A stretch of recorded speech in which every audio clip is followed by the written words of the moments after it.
प्रिय छात्रों, श्रीमद् भगवद गीता का 9वां अध्याय हम लोग पढ़ रहे थे।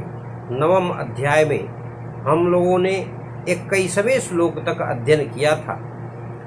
22वें श्लोक में निष्काम भाव से नित्य निरंतर चिंतन करने वाले अपने भक्तों का योगक्षेम भगवान स्वयं वहन करने की प्रतिज्ञा करते हैं और कहते हैं, अनन्या चिन्तयन्तो माम ये जनाः पर्युपासते तेषां नित्याभियुक्तानां योगक्षेमं वहाम्यहम्।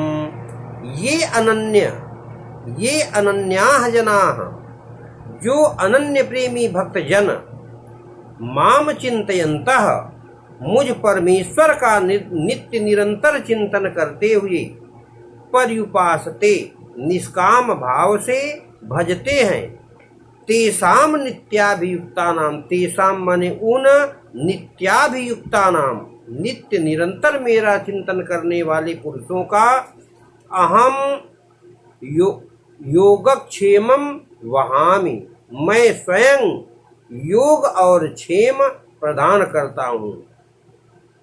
भगवत स्वरूप की प्राप्ति का नाम योग है और भगवत प्राप्ति के निमित्त किए गए साधन की रक्षा का नाम क्षेम है। यहाँ अनन्याः पद कैसे भक्तों के लिए प्रयुक्त है, यह एक शंका उत्पन्न होती है। प्रिय छात्रों, जिनका संसार के समस्त भोगों से प्रेम हटकर केवल मात्र भगवान में ही अटल और अचल प्रेम हो गया है, भगवान का वियोग जिनके लिए असह्य है, जिनका भगवान से भिन्न दूसरा कोई भी उपास्य देव नहीं है, जो भगवान को ही परम आश्रय, परम गति और परम प्रेमास्पद मानते हैं, ऐसे अनन्य प्रेमी एक निष्ठ भक्तों के लिए यहाँ पर अनन्याः पद का प्रयोग किया गया है। और माम पद किसका वाचक है और उसका चिंतन करते हुए निष्काम भाव से भजन करना क्या है, यह शंका उत्पन्न होने पर हम कहेंगे कि माम पद सगुण भगवान पुरुषोत्तम का वाचक है। उनके गुण, प्रभाव, तत्व और रहस्य को समझकर चलते फिरते, उठते बैठते, सोते जागते और एकांत में साधन करते समय सब समय निरंतर अविच्छिन्न रूप से उनका चिंतन करते हुए उन्हीं की आज्ञा के अनुसार निष्काम भाव से उन्हीं की प्रसन्नता के लिए चेष्टा करते रहना, यही उनका चिंतन करते हुए भजन करना है। फिर इसके बाद प्रश्न उत्पन्न होता है कि नित्य निरंतर चिंतन करने वाले भक्तों का योगक्षेम वहन करना क्या है।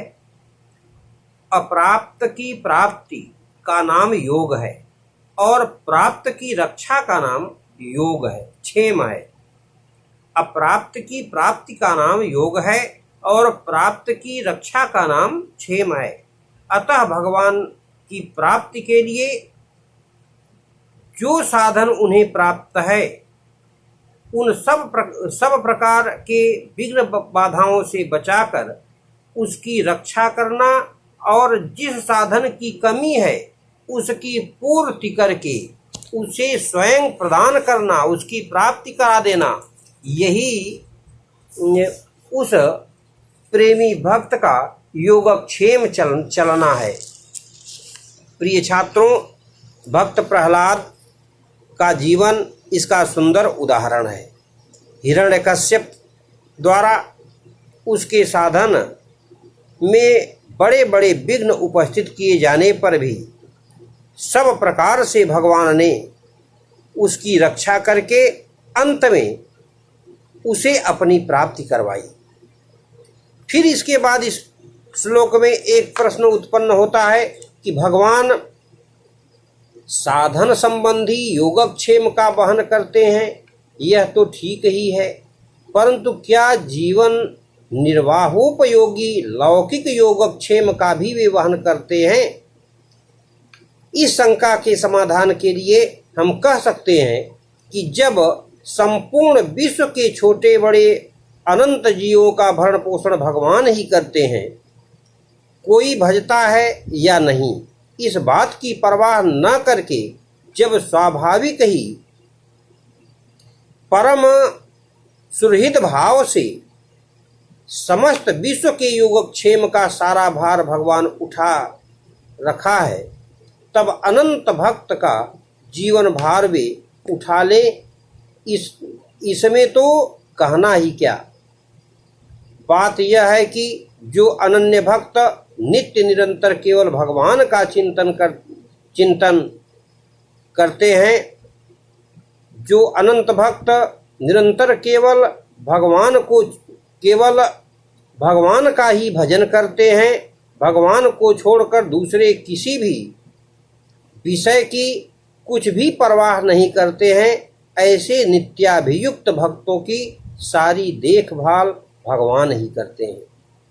प्रिय छात्रों, जैसे मातृपरायण छोटा शिशु केवल माता को ही जानता है, उसकी कौन कौन सी ऐसी वस्तुएं हैं जिसकी रक्षा करनी चाहिए और उसे कब किन किन वस्तुओं की आवश्यकता होगी, इस बात की वह कभी कोई चिंता नहीं करता। माता ही यह ध्यान रखती है कि उसकी कौन कौन सी वस्तुएं संभाल कर रखनी चाहिए। माता ही यह विचार करती है कि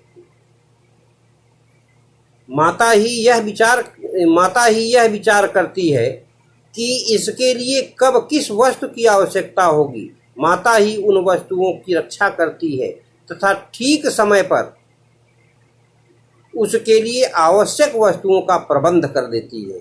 इसी प्रकार नित्याभियुक्त अनन्य भक्त के जीवन में लौकिक और पारमार्थिक किस किस वस्तु की रक्षा आवश्यक है और किस किस की प्राप्ति आवश्यक है, इसका निश्चय भी भगवान ही करते हैं और उन प्राप्त वस्तुओं की रक्षा तथा अप्राप्त की प्राप्ति भी भगवान ही करा देते हैं। यही इस श्लोक में भगवान ने भाव दिखलाया है।